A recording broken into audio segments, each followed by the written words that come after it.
بسم الله الرحمن الرحيم والحمد لله رب العالمين وصلى الله وسلم وبارك على سيدنا محمد وعلى آله وصحبه أجمعين. السلام عليكم ورحمة الله وبركاته. بسم الله محمد. وعليكم السلام ورحمة الله وبركاته. Our study so far has been external. It is perhaps satisfactory for a person who has learned some of the circumstances of the Prophet ﷺ's life and manners. Such a person should have at the same time a sound nature, recognizing matters for what they really are and linking like with like in order to arrive at the right conclusions. Such a person will be satisfied with what we have said and accept the truth that the Qur'an is God's revelation. Yet many are those whose knowledge of the Prophet ﷺ's life is scanty. Such people do not accept the self-evident argument which the Qur'an provides for its author. With these, we must move further to show them that by its very nature, the Qur'an cannot have been authored by a human being. It has a very eloquent appeal confirming its being the message of the Almighty. If someone finds a copy of it left in the desert and reads it carefully, without having ever known anything about it, he would realize that it has no worldly origin and that it does not belong to any author on the face of the earth. It originates on high, and from on high it was sent down. Wide-ranging as human ability is, it remains within certain limits beyond which it cannot extend itself, while the power of the Creator is limitless.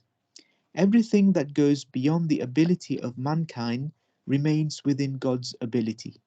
There is no doubt of this. There is no other situation. Examples of this fact abound. A man may be able to physically overcome another man, or two men, or several men, but no single man can stand up to a whole army or nation. God causes the sun to rise in the east. Can anyone cause it to rise in the west? Any one of us can switch the light on and off at will, but can all mankind bring the sun out before its time, or hold it beyond its setting place, or switch off its light, or come out with a similar sun, even though they harness all their physical and mental powers to achieve that purpose? They certainly cannot create as much as a fly, even if they were to join all their forces to that end. If a fly robs them of anything, they are unable even to rescue it from him. How can they produce something to match those superior objects in the great universe when they cannot reach them with their hands or even with their missiles? All they can do is to look at with admiration at these objects, make use of them and be influenced by them. This total inability to come up with anything similar to God's creation is an irrefutable proof that it is the work of no human being. It is this divine quality that distinguishes the work of the Creator from anything that people can make, which is the criterion we wish to apply to the Qur'an. There are people, however, who remain as stubborn as brick wall. Such are the ones who said to their prophets, "Whatever sign you may produce before us, with which you aim to cast a spell upon us, we shall not believe you." The Quranic description of such people goes like this: even if we were to send down angels to them, and if the dead were to speak to them, and even if we were to assemble before them face to face all the things that can prove the truth, they would still not believe unless God so wills. There are others who are there are others who are given to doubt. They cannot find their peace in a situation of certainty. They say, "We think it is no more than an empty guess, and so we are by no means convinced. If we open for the non believers a gateway to heaven and they had ascended higher and higher, still they would surely say, 'It is only our eyes that are spellbound. Indeed, we must have been bewitched. If we had sent down to you a writing on paper, and they had touched it with their own hands, the disbelievers would still say, this is clearly nothing but deception.' Within neither group can we make any headway. Our counsel is of no benefit to them if God wishes to let them go astray. It is not in our power to make the deaf hear or the blind see. Indeed, we cannot reach out to those who put their fingers in their ears so that they do not hear, or put their hands over their eyes so that they do not see the sun rising up in the middle of the sky. If God wills to let anyone to be tempted to evil, we can be of no help to him against God's will. All we can do is set the argument clear to anyone who wishes to know the truth. We only indicate the way to those who wish to travel along. Jazakallahu khairan, Muhammad. وإياكم وصلى الله على سيدنا محمد. One of the remarkable things about these four passages is the way they each depict the same three motives for sincere worship, albeit from different perspectives. They depict two of these motives clearly and the third motive more subtly. We observe that in the first passage, fear and ardent hope are mentioned after humility and secrecy. And in the second passage, fear and ardent hope are also mentioned.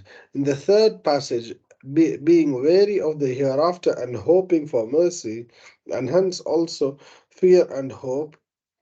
Um, are mentioned. In the fourth passage, which describes the prophets Zakaria alayhi salam, Yahya alayhi salam, and Zakaria's wife and Yahya's wife, and Yahya's mother, fear has deepened into awe and hope has deepened into longing. The third motive is more subtle. In the first passage, God starts by mentioning some of the great phenomena of the universe and then asks rhetorically if their existence does not necessarily imply creation by God and hence God's dominion over that creation. Then God mentions how humanity should worship, starting with humility and secrecy. These being states of the soul imposed by knowledge or awareness of God's greatness, and hence, consequently, by awareness of greatness of being able to worship Him. Then fear and hope are mentioned. Then finally, God returns to mentioning the phenomena of the universe, starting with the tidings of winds and ending with the fruits of the land. Thus, before worship, there is the truth of God as seen through His creation, and after worship, there are tidings of the fruits of His creation. Hence, knowledge comes before fear and hope, and after them, but is linked to them. This is more evident in the second passage. There, after mentioning the worshippers, their fear, their hope, and their reward, God suddenly and at first glance surprisingly asks if the believers and the evil livers are alike, and then says that they are not. Belief in God or faith, Iman, is evidently a mode of knowledge of God's existence depending on the degree of certainty and enlightenment behind that belief, and good works are an extrinsic proof of true faith and certainty. Thus, God then mentions the reward of those who believe and do good works. In the third passage, the connection between fear, hope, and knowledge is clearer still.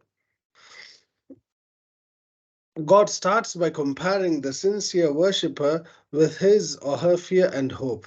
Then there is an ellipsis whose very void expresses the futility of the non-worshipper. And then God asks if those who know are equal to those who do not know. Finally, God says that only those of understanding will pay heed. Thus, knowledge is clearly bound to fear and hope. In the fourth passage, which describes the more exalted state of the prophets, alayhimussalam, faith and knowledge have deepened into humility before God, and true faith and knowledge of God necessarily bring knowledge of human beings to nothingness before Him, and thus humility before Him. All this is to say that God accepts only three motives for people's worship: that they fear Him and that they fear punishment for their sins, and this fear opens onto awe of God, that they have hope in God and hope to be forgiven for their sins, and this hope opens onto longing and and thus love, since they can only hope for something they love. And indeed, as we see in the later chapters, um, yeah, and the third is that they have a faith in or know God, knowing God, that knowing that God is God and that human beings are what they are. How can human beings not worship Him, and how can they not be humble before Him? Wa sallallahu ala Sayyidina Muhammad. Bismillah. Zayd bin Thabit radiallahu anhu and the use of oral sources. It appears that while the focus lay on the written word, once the primary written source was found, whether parchment, wood planks, or palm leaves, etc., the writings were verified not only against each other, but also against the memories of the companions who had learned directly from the Prophet ﷺ. By placing the same stringent requirements for acceptance of both the written and the memorized verse, equal status was preserved. In any case, Zayd radiallahu anhu alludes to people's memories. So I gathered the Qur'an from various parchments and pieces of bone, and from the chests of men, i.e., their memories. Al-Zarakshi comments. This statement led has led a few to suppose that no one had memorized the Quran in its entirety during the Prophet ﷺ's lifetime, and that claims of Zayd radiallahu anhu and Ubay bin Ka'ab radiallahu anhu having done so are unfounded. But this is erroneous. What Zayd radiallahu anhu means, in fact, is that he sought out verses from scattered sources to collect them against the recollections of the Huffaz. In this way, everyone participated in the collection process. No one possessing any portion of it was left out, and so no one had reason for expressing concern about the verses collected, nor could anyone complain that the text had been gathered from only a select few. Ibn Hajar draws special attention to Zayd radiallahu anhu's statement. I found the last two verses of Surah Al-Bara' with Abu Khuzayma al-Ansari as demonstrating that Zayd radiallahu anhu's own writings and memorization were not deemed sufficient. Everything required verification. Ibn Hajar further comments, Abu Bakr radiallahu anhu had not authorized him to record except what was already available on parchment. This is why Zayd radiallahu anhu refrained from including the final ayah of Surah Bara'ah until he came upon it in written form, even though he and his fellow companions could recall it perfectly well from memory. Authentication of the Quran, the case of the last two verses from Surah Bara'. Tawattur is a common word in the Islamic lexicon. For example, that the Quran has been transmitted by tawattur, or that a certain text has become established through tawattur. It refers to gathering information from multiple channels and comparing them so that if the overwhelming majority agrees on one reading, then, then that gives us assurance and the reading itself acquires authenticity. While no scholarly consensus exists on the number of channels or individuals needed to attain tawattur, the gist is to achieve absolute certainty, and the prerequisites for this may differ based on time, place, and the circumstances at hand. Scholars generally insist on at least half a dozen channels, while preferring that this figure is much higher, since greater numbers make falsifications less likely and more difficult. So we return to Surah Bara, where the two concluding verses were verified and entered into the Suhuf based solely on Abu Khuzayma's parchment and the obligatory witnesses, backed by the memories of Zayd radiallahu anhu and some other Huffaz. But in a matter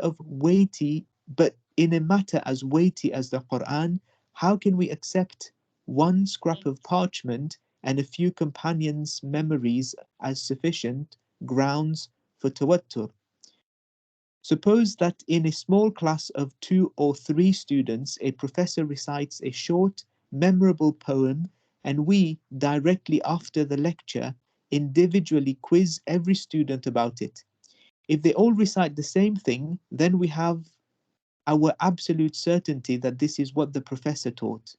The same can be extended to the written word or any combination of written and oral sources, provided, of course, that no collusion has occurred between the players, and that is a concept that I myself have demonstrated in classrooms empirically. Such was the case with Surah Bara, in that the unanimity of the sources on hand, relatively meager though they were, provided enough grounds for certainty. And to counter any fears of collusion, there is a logical argument. These two verses do not hold anything new theologically, do not speak praise of any particular tribe or family, do not provide information that is not available elsewhere within the Quran. A conspiracy to invent such verses is irrational because no conceivable benefit could have arisen from fabricating them. Under these circumstances, and given that Allah personally vouches for the companions' honesty in His book, we can infer that there are indeed sufficient tawattur to sanction these verses. جزاك الله خيرا. وإياكم وصلى وصلى الله الله على عليه سيدنا وسلم. محمد.